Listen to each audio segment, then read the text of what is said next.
எனக்கு அருமையானவர்களே, ஆண்டவர் உங்கள் மூலமாக அற்புதங்களை செய்ய விரும்புகிறார். ஆம், யோவான் 14:12 இயேசு சொல்லுகிறார், மெய்யாகவே மெய்யாகவே நான் உங்களுக்கு சொல்லுகிறேன், என்னை விசுவாசிக்கிறவன் நான் செய்கிற கிரியைகளை தானும் செய்வான், இவைகளை பார்க்கிலும் பெரிய கிரியைகளையும் செய்வான். அதாவது நான் செய்கிற அற்புதங்களை என்னை விசுவாசிக்கிறவள் செய்வாள். இன்னும் அதைவிட பெரிய அற்புதங்களையும் செய்வார்கள் என் நாமத்தினாலே, இயேசுவின் நாமத்தினாலே. எவ்வளவு தூரம் ஆண்டவர் நம்மை நேசிக்கிறார். அற்புதங்களை கொண்டு வரும், விடுதலையை கொண்டு வரும், ஆசீர்வாதங்களை கொண்டு வரும், பரிசுத்தத்தை கொண்டு வரும் இயேசுவின் நாமத்தையே நமக்கு கொடுக்கிறார். என் பிள்ளைங்களும் என்ன போல இருக்கணும் என்று அவர் விரும்புகிறார். அவர் நம்மை ஆற்றல் படுத்துகிறார், பலப்படுத்துகிறார், வல்லமையினால் நிரப்புகிறார். நம் மூலமாக இயேசுவின் நாமத்தினாலே அவர் அற்புதங்களை செய்கிறார். நம்ம சொல்லும் பொழுது அவர் அதை உறுதிப்படுத்தி ஜனங்களை விடுவிக்கிறார். ஜனங்கள் கண்ணீரை துடைக்கிறார். ஜனங்கள் பாவத்தை நீக்குகிறார். குட்டியிலிருந்து விடுதலை செய்கிறார். சாபத்திலிருந்து விடுதலை செய்கிறார். விரும்பினவைகளை ஆண்டவன் தருகிறார்.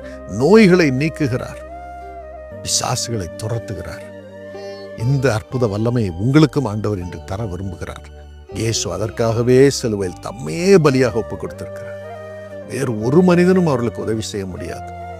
வைத்தியம் பார்க்கலாம், ஆனால் நாளடைவில் வைத்தியர்களே சில வேளைகளில் சொல்வார்கள், ஒண்ணுமே இதுக்கு மேல பண்ண முடியாதுங்க, இறைவனை வேண்டிக்கிங்க. ஒவ்வொரு முறையும் ஆப்ரேஷன் பண்ண முன்னால வைத்தியர் சொல்வார், நீங்க வேண்டிங்க, நான் ஆப்ரேஷன் பண்றேன், ஆனா சுகமாக்குகிறது எல்லாம் அல்ல இறைவன் என்று அநேக வைத்தியர்கள் சொல்வார். அனஸ்தீசியா போடும்போது கூட ஒரு பாதிப்பும் வராதபடி காப்பாற்றப்பட வேண்டும் சொல்றாங்க. நாங்க சிஸ்டம் படி செய்யறோம், ஆனா சரீரம் அதை ஏற்றுக்கொள்ளணும். அதுக்கு ஆண்டவருடைய அனுகூலம் வேணும். ஜெபம் பண்ணுங்க என்று சொல்கிறார்கள். ஆகவே ஒவ்வொன்றிற்கும் நாம் ஜெபம் பண்ண வேண்டும். ஆண்டவரும் சொல்கிறார், இந்த ஜெபத்தை கேட்டு என் நாமத்தினாலே நான் அற்புதம் செய்வேன், உங்களுக்கும் செய்வேன், உங்க மூலமாகவும் செய்வேன். ஆண்டவர் அற்புதங்களை செய்கிறவர். யோபு 5:9, யோபு 9:10 அதை வாசிக்கிறோம். ஆராய்ந்து முடியாத பெரிய காரியங்களையும் எண்ணி முடியாத அதிசயங்களையும் அவர் செய்கிறார். அவர் அற்புதங்களை செய்கிறவர். இந்த அற்புதங்களை யாருக்கு செய்கிறார்? உங்களுக்கு செய்வார். யாத்திராகமம் 34:10 உன்னோடு உடன்படிக்கை பண்ணுவேன், எல்லா ஜனங்களுக்கு முன்பதாகவும் நான் உன்னோடு கூட இருந்து செய்யும் காரியம் பயங்கரமாக இருக்கும், உனக்கும் பயங்கரமான அற்புதங்களை செய்வேன், உன்னை விடுவிப்பேன், உன் கண்ணீரை துடைப்பேன், உனக்கு தேவைகளை சந்திப்பேன், உன்னை வாழ வைப்பேன், உன்னை பரிசுத்தமாய் காப்பாற்றுவேன். அதே போல உன் மூலமாகவும் நீ இயேசுவின் நாமத்தை சொல்லி ஜனங்களுக்கு ஜெபிக்கும் பொழுது அவர்களுக்கும் பயங்கரமான அற்புதங்களை செய்து அவர்களை விடுவித்து அவர்களை வாழ வைப்பேன் என்று ஆண்டவர் சொல்கிறார். ரோமர் 4:17 நாம் வாசிக்கிறோம், ஆண்டவனை நாம் விசுவாசித்தால் போதும், அவர் இல்லாதவைகளை இருக்கிறவைகளாக அழைக்கிறார், இல்லாதவைகளை இருக்கிறவைகளாக அவர் உருவாக்குகிறார். ஆம், லூக்கா 24:19 வார்த்தையிலும் செய்கையிலும் வல்லமுள்ள தீர்க்கதரிசியாக அவர் இருந்தார். எனக்கு அருமையானவர்களே, நீங்கள் நம்புங்கள், என்னை நம்புங்கள், நான் அற்புதங்களை செய்கிறவர் என்று நம்புங்கள். மார்க் 9:23 வேதத்திலே அதை வாசிக்கிறோம். விசுவாசிக்கிறவனுக்கு எல்லாம் கூடும், எல்லாம் கூடும். நம்புகிறவர்களுக்கு, இயேசுவின் நாமத்தை நம்புகிறவர்கள், எனக்கு அற்புதங்களை செய்வார் என்று நம்புகிறவர்களுக்கு எல்லாம் கூடும். எல்லாவற்றையும் செய்ய என்னால் முடியும், செய்வேன். யோபு சொல்லுகிறான், நீர் எதையும் செய்ய வல்லவர் என்று இப்பொழுது அறிந்திருக்கிறேன் என்று. யோபு 42:2 அதை வாசிக்கிறீர்கள். நாம் பிரியமானவர்களே, உங்களுக்கும் அவர் அற்புதங்களை செய்வார், நம்பிக்கை வைத்து அவரிடம் ஜெபிக்கும் பொழுது. அதே போல உங்கள் மூலமாக மற்றவர்களுக்கும் அவர் அற்புதங்களை செய்வார். பேதுருவும் யோவானும் ஆலயத்திற்கு செல்கிறார்கள். போகும் வழியில் ஒரு மனிதன் பிச்சை கேட்டுக் கொண்டிருக்கிறான். அவனை பார்த்தால் அவனால் நடக்கவே முடியல, உடவனாக இருந்தான். அவள் சொன்னால், என்கிட்ட காசு இல்லப்பா, இருக்கிறத கொடுக்கிறேன். என்ன இருக்குது? இயேசுவின் நாமம் எங்களுக்கு இருக்கிறது, இயேசுவின் நாமத்தில் எழுந்த நட என்று சொன்னார்கள். உடனே கரம் பிடித்து தூக்கிவிட்டவுடன் பலனடைந்து சுகமாகி ஓடி ஆடி பரிபூர்ணமாக சுகமாகிவிட்டான். பரிபூர்ணமாக சுகமாகிவிட்டான். இயேசுவின் நாமமே அவனை பலப்படுத்தியது, அவனை சுகமாக்கினது என்று சொன்னார்கள். எனக்கு அருமையானவர்களே, உங்கள் மூலமாகவும் ஆண்டவன் இந்த அற்புதங்களை செய்ய வல்லமுள்ளவராக இருக்கிறார். அப்போஸ்தலர் 19, 11, 12 வாசித்து பாருங்கள். பவுலின் கைகளினாலே தேவன் விசேஷித்த அற்புதங்களை செய்தார். அவன் சரீரத்தில் இருந்து கர்ச்சீஃப் எல்லாம் எடுத்து வியாதியஸ்தர் மீது வைத்தார்கள். அவர்கள் சுகமானார்கள். பிசாசுகள் அவர்களை விட்டு ஓடினது. அப்படிப்பட்ட வல்லமை ஆண்டவர் உங்களுக்கும் தர விரும்புகிறார். எதற்காக? மற்றொரு கண்ணீரை துடைக்க, மற்றொரு கண்ணீரை துடைக்க. உங்களுக்காக அல்ல, மற்றொரு கண்ணீரை துடைக்க உங்களை உபயோகப்படுத்துகிறார். ஆம், அதற்காகவே ஆண்டவர் நம்மை அழைத்திருக்கிறார். யாரை குறித்தும் நமக்கு கவலை இல்லை. மற்றொரு கண்ணீர் துடைக்கப்பட வேண்டும். அதற்கு இயேசு தம் நாமத்தை, பெயரை நமக்கு கொடுக்கிறார். இயேசுவின் நாமத்தில் வானோர், பூதலத்தோர், பூமியின் கீழானோர் யாவருடைய முழங்காலும் முடங்கும். முடங்கும். ஏன்? அவர் சிலுவையில் தம்மையை வெறுமையாக்கினபடியினால் பலியாக தம்மை ஒப்புக் கொடுத்தார். இதற்காக தான் இயேசுவின் நாமத்தை சொல்லி நாம் ஜெபிக்கும் பொழுது ஜனங்கள் விடுதலையாக முடியாது. கண்ணீரை துடைக்கிறவர்களாக ஆண்டவர் இயேசுவின் நாமத்தை நமக்கு கொடுத்து இந்த உலகத்திலே வாழ வைத்திருக்கிறார். ஆகவே என்ன தடை வந்தாலும் நாம் எழுந்து ஜனங்கள் கண்ணீரை துடைப்போம். இயேசுவின் நாமத்தை சுமப்போம். கொஞ்ச நாள் வாழப் போகிறோம். எல்லார் கண்ணீரையும் துடைத்து விட்டு நாம் பரலோகம் போவோம். ஏற்ற சமயத்தில் ஆண்டவர் கொண்டு போவார். அதற்கு முன் ஆண்டவர் நம்மை காப்பாற்றுவார். ஒரு தீங்கும் நம்மை மேற்கொள்வதில்லை. தீங்கு வரும், ஆனால் நாம் அதை மேற்கொண்டு உயர்வோம். ஏனென்றால் நாம் செய்வது நன்மை, நன்மை, நன்மை.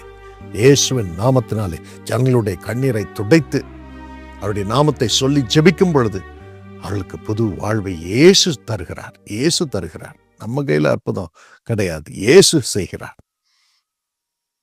அந்த கிருபையை பெற்றுக்கொள்வோம் என்று பெற்றுக்கொள்வோம். நாம் கேட்போம்.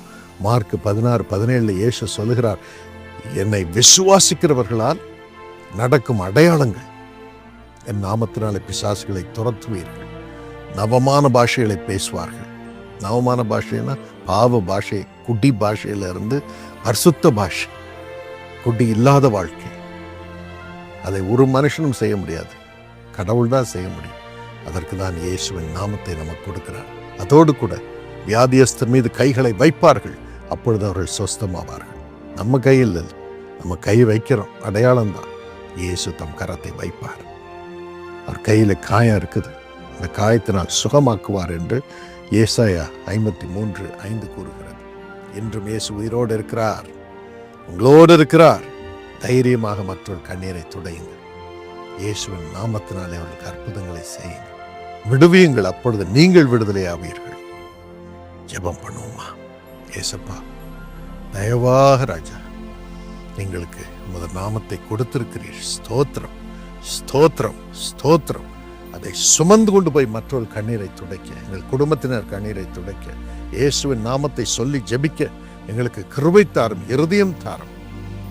அப்படிப்பட்ட ஊழியத்தை தாங்க எங்கள் கரங்களை நீட்ட கிருபை தாரும். இப்பொழுதும் அது வல்லமை இறங்கட்டும், அற்புதம் நடக்கட்டும். இவர்களுக்கு அற்புதங்களை செய்யும், பரிபூர்ணமாய் சுகமாய் வாழச் செய்யும். இயேசுவின் நாமத்தை அவர்கள் மீது வைக்கிறேன். ஒரு பிசாசுமினி அவர்களை தொடக்கூடாது. இயேசுவின் நாமத்தில் பிசாசை அவர்கள் வாழ்விலிருந்து, குடும்பத்திலிருந்து துரத்துகிறேன். வியாபாரத்திலிருந்து, சரீரத்திலிருந்து துரத்துகிறேன். இப்பொழுது இயேசுவின் நாமத்தில் அவர்கள் விடுதலையாகட்டும், விடுதலையாகட்டும், விடுதலையாகட்டும்.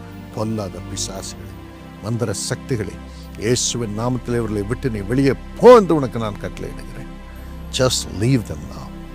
அதே போல ஆற்றல் இல்லை, பலன் இல்லை, ஞானமில்லை என்று சொல்கிறவர்களை நீர் இயேசுவின் நாமத்தில் நிரப்ப வேண்டும் என்று நான் ஜெபிக்கிறேன். ஞானத்தினாலும், பலத்தினாலும், வெற்றியினாலும், சமாதானத்தினாலும் நிரப்ப வேண்டும் என்று நான் ஜெபிக்கிறேன். அப்படியே குடி, இன்னும் பாவ பழக்கங்கள் எல்லாவற்றிலும், ஃபோன் அடிக்ஷன் எல்லாவற்றிலும் தவிக்கும் ஒவ்வொருவரையும் விடுதலை செய்யும். அப்பா, விடுதலை செய்யும், அற்புதங்களை செய்யும், வாழவையும் இயேசுவின் நாமத்தில். ஆமென்.